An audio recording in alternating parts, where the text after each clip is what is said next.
నాకు తెలిసిన ఒక తమ్ముడు నేను బిజినెస్ కాల్ వచ్చిందని ఎంక్వైరీ కోసం బయలుదేరాము. మేము ఎంక్వైరీకి అని బయలుదేరి ఏం చేసామో మీకు తెలుసా?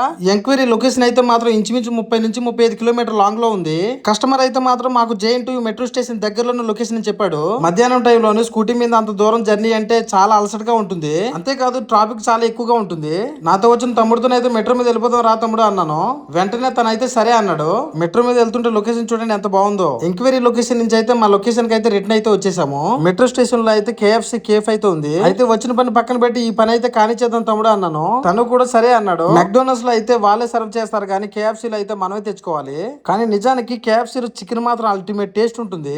కేఎఫ్సి చికెన్ చాలా సార్లు తిన్నాను కానీ కేఎఫ్సి బర్గర్ అయితే ఫస్ట్ టైం అయితే ట్రై చేశాను.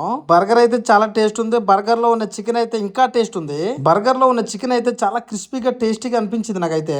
మీ అందరికీ చెప్పాల్సిన విషయం ఏంటంటే మెక్డోనల్డ్స్ కంటే కేఎఫ్సి చికెన్ చాలా టేస్ట్ ఉంది. చికెన్ టేస్ట్ బాగుండాలి, బాగా ఇష్టపడే వాళ్ళు అయితే మాత్రం ఖచ్చితంగా KFC కి వెళ్ళాలి. నాతో వచ్చిన బ్రదర్ అయితే చాలా హ్యాపీగా ఫీల్ అయ్యాడు. మేమైతే ఫ్రెంచ్ ఫ్రైస్, కోక్, బర్గర్ తీసుకున్నాము. ఇది ఒక కాంబో ఆఫర్. మీలాంటి వాళ్ళు KFC లో బర్గర్ తినాలనుకుంటే మాత్రం ఇలాంటి ఆఫర్స్ ఉన్నప్పుడే గ్రాబ్ చేసుకోండి. చాలా మంది నా వీడియో చూస్తున్నారు కానీ ఒక్కరు కూడా సబ్స్క్రైబ్ చేసుకోవట్లేదు. నా వీడియోస్ మాత్రం నచ్చితే మాత్రం ఖచ్చితంగా సబ్స్క్రైబ్ చేయడం మాత్రం మర్చిపోవద్దు. మీరు సబ్స్క్రైబ్ చేయడం వల్ల నాకు కొంచెం మోటివేషన్ గా అనిపిస్తుంది. Thank you so much. Thank you for watching.